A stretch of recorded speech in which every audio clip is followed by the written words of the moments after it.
स्वागत है आपको आप ही के चैनल पे चलो आगे बढ़े। जो लोग एजुकेशन डिपार्टमेंट के स्टूडेंट हैं वो लोग जानेंगे कि हमारे एजुकेशन सब्जेक्ट में कुछ लर्निंग थ्योरीज पॉपुलर है। उनमें से एक लर्निंग थ्योरी है ट्रायल एंड एरर मेथड, जो कि एक American psychologist Edward L Thorndike ने दिया था, जिनको मॉडर्न एजुकेशनल साइकोलॉजी का फाउंडर भी माना जाता है। वो थ्योरी कुछ इस तरह का है, एक बॉक्स के अंदर एक बिल्ली को डाल दिया जाता है। जो बॉक्स बाहर से विजिबल होता है, अंदर से भी विजिबल होता है, अंदर क्या हो रहा है या फिर बाहर क्या हो रहा है देखा जा सकता है।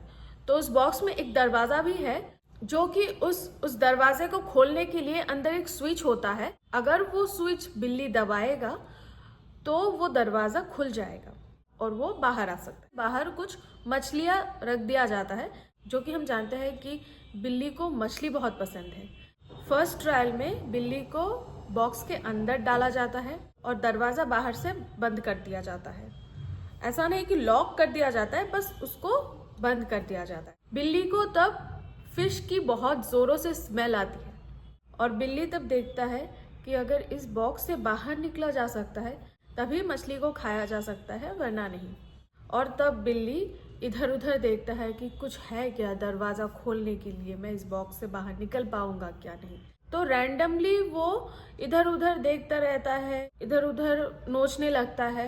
अचानक वो बिल्ली स्विच पे दबा देता है और वो दरवाज़ा खुल जाता है, तो वो बाहर आके मछली खाने लगता है। तो फर्स्ट ट्रायल में बिल्ली को टाइम बहुत लगा और गलतियाँ भी बहुत हुई। उसके बाद दोबारा बिल्ली को डाल दिया जाता है। सेम प्रोसेस में रैंडमली वो इधर उधर देखता रहता है और इधर उधर नोचने लगता है। फिर जब भी वो उस स्विच में पैर रखता है तो दरवाज़ा खोल जाता है और वो बाहर आके मछलियाँ खाने लगता है। तो सेकेंड ट्रायल में बिल्ली को फर्स्ट ट्रायल से कम टाइम लगा और गलतियाँ भी कम बार हुआ। थर्ड ट्रायल में उसको पता चल गया था कि ये स्विच दबाने से दरवाज़ा खोल जाता है। तो जब उसको थर्ड ट्रायल के लिए अंदर भेजा जाता है, वो बिल्ली अंदर जाते ही उस स्विच को दबाता है और वो बाहर आ जाता है और मछली खाता है। तो इस पूरी लर्निंग थ्योरी से हमें ये पता चलता है कि जब भी कुछ नया काम हम करने जाते हैं हमें टाइम ज़्यादा लगता है, गलतियाँ भी बहुत बार होता है। और इसी काम को अगर हम बार बार करते रहेंगे तो हमें टाइम भी कम लगेगा। जितनी बार हम करेंगे उतना टाइम कम लगेगा और गलतियों का जो नंबर है वो भी कम होने लगेगा। तो बेसिकली यही आज का टॉपिक है कि प्रैक्टिस मेक्स मैन परफेक्ट। किसी भी काम को अगर आप करने जाओ, जाहिर सी बात है टाइम ज़्यादा लगेगा, गलतियाँ भी बहुत बार होगा।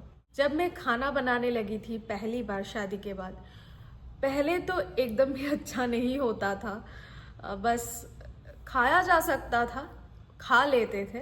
लेकिन डेली उस प्रोसेस को करती हूँ, खाना बनाती हूँ, तो पहले से टाइम भी कम लगता है और अभी थोड़ा टेस्टी हो रहा है। तो बेसिकली बात यही है कि किसी भी नए काम को करने जाओ तो उसमें टाइम ज़्यादा लगता है, गलतियाँ भी बहुत होती है। लेकिन उसी काम में अगर हम अड़े रहें और उसी काम को बार बार करते रहें तो एक दिन उस काम में हम माहिर हो जाएंगे। आज का एपिसोड आप लोगों को कैसा लगा, इससे आपने क्या सीखा और क्या क्या नए काम आप कर रहे हो या फिर करने वाले हो, वो सब कुछ मुझे ज़रूर बताना। तो मिलते हैं नेक्स्ट एपिसोड पे, तब तक के लिए stay happy, stay healthy, bye bye and thank you. Hare Krishna.